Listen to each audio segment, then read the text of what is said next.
The woman had been accompanying her husband on his long-haul trucking routes, but she had no idea that he had secretly hidden another woman in the cargo compartment. Late at night, the truck pulled into a rest stop. The woman wanted her husband to rest in the cab, but he insisted on carrying a blanket into the freezing cargo compartment. Before long, he emerged, drenched in sweat.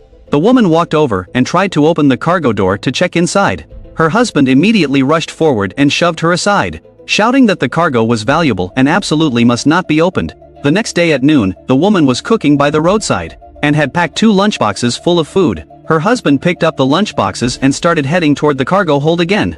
The woman stopped him in his tracks, pointing out that he had a weak stomach and couldn't handle spicy food. She demanded to know who exactly this bowl of chili-laden rice was meant for. The two struggled over it. The lunchbox crashed to the ground.